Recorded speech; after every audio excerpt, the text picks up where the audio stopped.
Hi అండి, అందరికీ నమస్తే. నేను మీ గీత.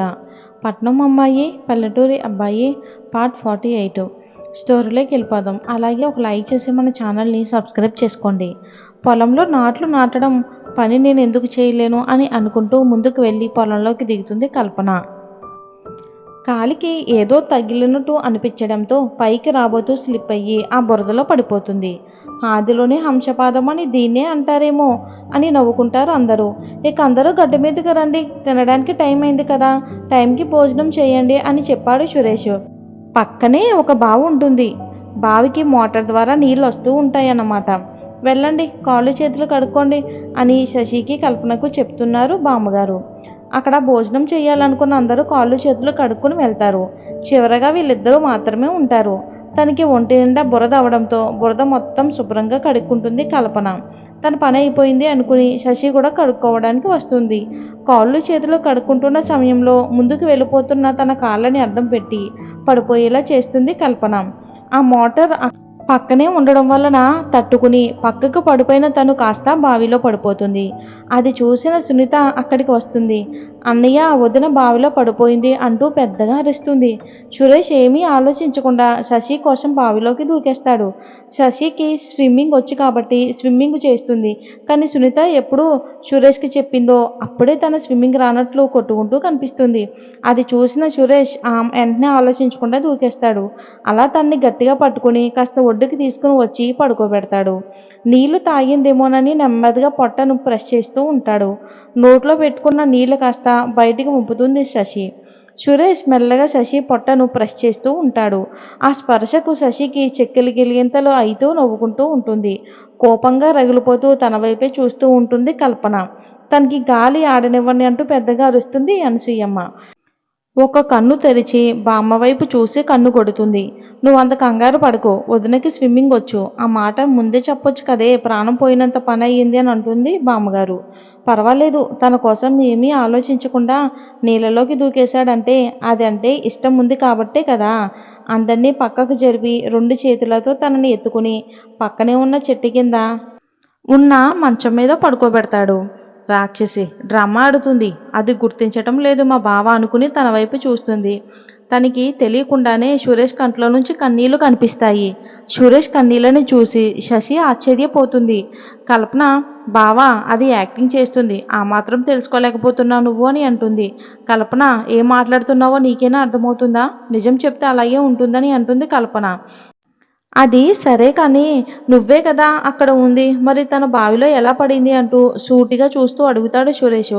ఇది మరీ బాగుంది బావా, నేనేదో చెప్పాను అని నింద నా మీద వెయ్యాలి అనుకుంటున్నావా అని తనని అడుగుతూ శశి వైపు చూస్తుంది కల్పన. తనను చూసిన వెంటనే శశి కన్ను కొడుతుంది. చూసావా బావా, నన్ను తిడుతున్నావు, అది నన్ను చూసి కన్ను కొడుతుంది తెలుసా. చాలు ఆపు కల్పన, ఇప్పటికే చాలా ఎక్కువ చేశావు. అందరూ ఉన్నారు కాబట్టి సరిపోయింది.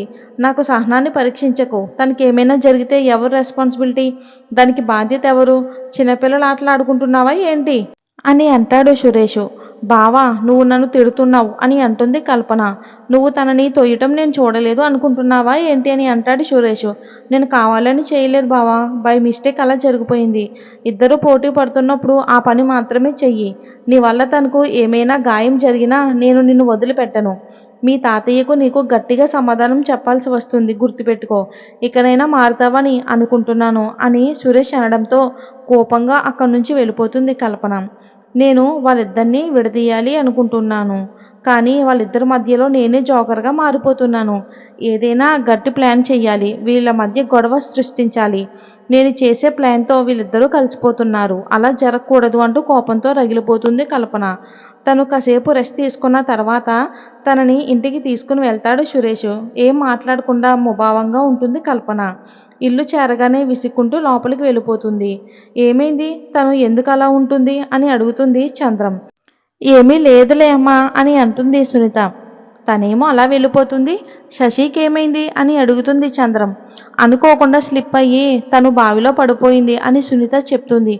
అయ్యో, అలా ఎలా, కాస్త చూసుకోవాలి కదా. వెళ్ళండి. లోపలికి వెళ్ళండి. వెళ్ళి కాసేపు రెస్ట్ తీసుకోండి అని టెన్షన్‌గా చెప్తుంది చంద్రం. వాళ్ళు వెళ్ళిపోయిన తర్వాత ఏంటమ్మా ఇది? తనని జాగ్రత్తగా చూసుకోవాలని తెలీదా? ఇప్పుడు చూడండి ఆ అమ్మాయి పరిస్థితి ఎలా ఉంది? అమ్మా నువ్వు ఎక్కువ కంగారు పడకు. అదంతా యాక్టింగ్. కావాలనే కల్పన శశిని బావిలోకి తోసేసింది. కానీ వదినకి స్విమ్మింగ్ వచ్చు. కానీ యాక్టింగ్ చేసింది. అందువల్ల అన్నయ్య తనను జాగ్రత్తగా చూసుకుంటున్నాడు అని. హమ్మయ్య! ఎంత భయపడ్డానో తెలుసా? ఏంటమ్మమ్మ ఇంకా ఇక్కడే పెట్టుకుని ఎన్ని రోజులిలా? ఎందుకంత తొందర? తను ఎలాగో వెళ్ళిపోతుంది కదా! ఆగవే! ఇక్కడ ఉండాల్సింది మాత్రం శశినే. అలాంటిది తను మన వాడికి దగ్గరవుతూ ఉంటే నేనెలా ఊరుకుంటాను? మీ తమ్ముడు ఫోన్ చేశాడంట. ఏమన్నాడేంటి? మనవరాలిని చూడకుండా ఉండలేకపోతున్నాడంట. అందుకే ఇక్కడికి రావాలి అనుకుంటున్నాడు అని అంటుంది. ఎల్లుండి బయలుదేరుతున్నాడని చెప్పాడు. సరిపోయింది. మనవరాలు చేస్తుంది సరిపోవట్లేదని తాతయ్య సపోర్ట్ చేయడానికి వస్తున్నాడా? రానివ్వు. ఇద్దరిని కలిపి ఒక ఆట ఆడుకుంటేనే కానీ తిరిగి మన ఇంటి వైపు చూడకుండా వెళ్ళిపోవాలి అని అంటుంది అనసూయమ్మ. ఆయన సంగతి తెలుసు కదా! అతను అనుకున్నది సాధించడానికి ఎంతకైనా దిగజారుతాడు. ఎందుకమ్మమ్మా అని అంటుంది. నీకు ఈ అనసూయమ్మ సంగతి తెలీదు. ఎవరిని ఎక్కడ ఉంచాలో నాకు బాగా తెలుసు. రానివ్వు ఏం జరుగుతుందో చూద్దాం అని అంటుంది అనసూయమ్మ. ఇది ఫ్రెండ్స్ స్టోరీ. ఈ స్టోరీ మీకు నచ్చినట్లయితే ఒక లైక్ చేసి మన ఛానల్ని సబ్స్క్రైబ్ చేసుకోండి. రేపటి స్టోరీలో మళ్ళీ కలుసుకుందాం. ఇంకా 2 ఎపిసోడ్స్ మాత్రమే ఉన్నాయి. ఫైనల్ ఎపిసోడ్స్ అస్సలు మిస్ అవ్వద్దు.